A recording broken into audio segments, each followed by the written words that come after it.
नमस्ते फ्रेंड्स, मैं doctor Sameer Deshmukh, Shri speciality homeopathic और एक्यूपंक्चर क्लिनिक में आप सबका स्वागत है। दोस्तों, आज हमारे चर्चा का विषय है यूटेराइन फाइब्रॉइड, यानी बच्चेदानी का या गर्भपिशवी का फाइब्रॉइड या गांठें। दोस्तों, चर्चा शुरू करने से पहले अगर आप मेरे चैनल पर नए हो या आपने अभी तक के मेरे चैनल को सब्सक्राइब नहीं किया है तो चैनल को ज़रूर सब्सक्राइब कीजिए और बेल आइकॉन को हिट करना ना भूलिए, ताकि आपको इसी तरह के वीडियोस और इन्फॉर्मेशन लगातार मिलती रहे। दोस्तों, यूटेराइन फाइब्रॉइड यह एक बिनाइन तरह की गांठें गर्भपिशवी में या बच्चेदानी में होती है। ये कोई कैंसरस गांठें नहीं होती है।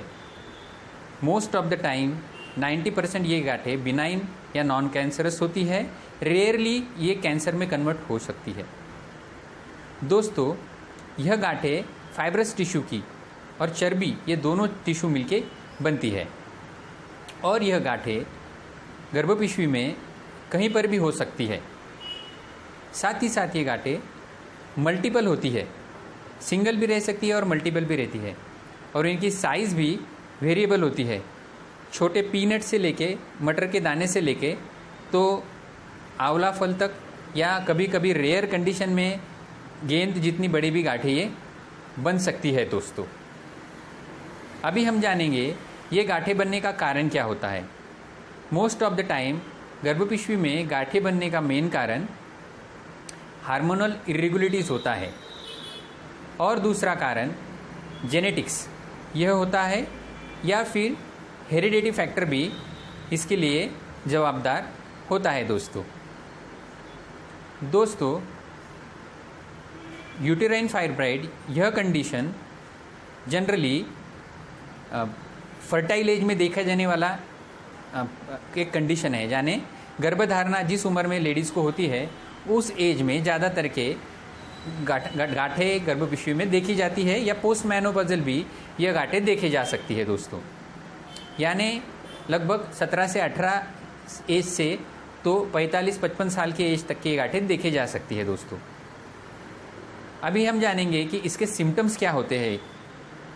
इसमें सबसे मेन सिम्टम होता है मेंस्ट्रुअल इरेगुलरिटी, यानी माहवारी अनियमित हो जाना, माहवारी जल्दी आना, 15-20 दिन में ही माहवारी आना, माहवारी प्रोलॉन्ग्ड होना, आने के बाद 8-10 दिन 15 दिन भी खून बहना, हेवी ब्लीडिंग होना, ब्लीडिंग के साथ गोले या क्लॉटेड ब्लड जाना, ब्लीडिंग में बदबूदार बाज भी आ सकती है।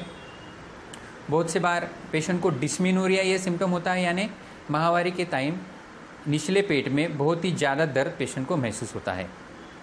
साथ ही साथ फ्रीक्वेंसी ऑफ मिक्चुरेशन, यानी पेशाब को बार बार जाने की भी कंडीशन आ सकती है दोस्तों पेशेंट में।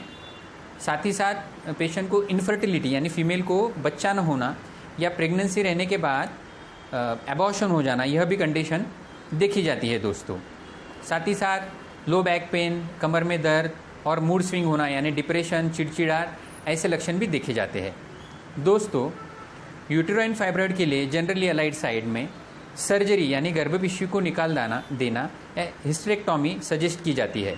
लेकिन हमने हमारे प्रैक्टिस में ऐसा देखा गया है कि होम्योपैथी में विदाउट सर्जरी, विदाउट ऑपरेशन, इसके लिए बहुत ही अच्छी दवाई उपलब्ध है, और 99% यह गांठें दवाई से निकल जाती है। बहुत रेयरली या कैंसरस कंडीशन में गर्भपिशवी निकालने की ज़रूरत पड़ सकती है। दोस्तों, होम्योपैथी में सबसे बेस्ट और पहली दवाई है तो वह है फ्रैक्सिनस अमेरिकाना मदर टिंचर।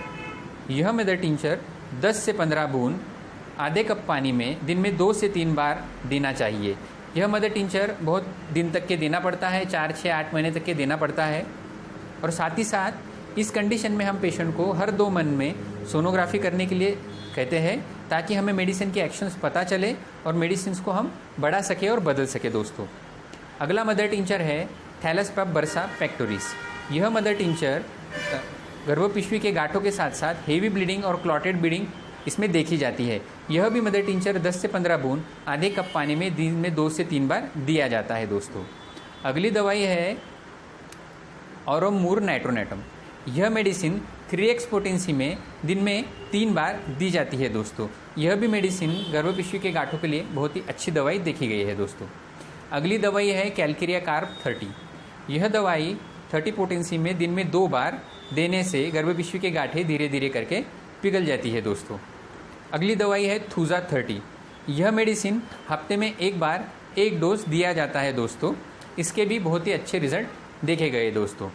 यह कुछ थेरापेटिक दवाइयाँ मैंने आपको बताई, साथ ही साथ कुछ कॉन्स्टिट्यूशनल दवाई पेशेंट का पूरा सिम्टोमेटिक पिक्चर लेके दी जाती है। उसमें पल्सेटिला, फॉस्फोरस, उसके साथ नाइट्रामूर, सेपिया, इग्निशिया, लैकेसिस, ऐसे भी कुछ उचित दवाइयाँ पेशेंट के पूरे लक्षणों का समूह देख के, पेशेंट के फिजिकल सिम्टम्स, उसके मेंटल सिम्टम्स, इमोशनल सिम्टम्स और उसकी मॉडलिटीज़ देख के यह भी दवाइयाँ हम सजेस्ट करते हैं दोस्तों।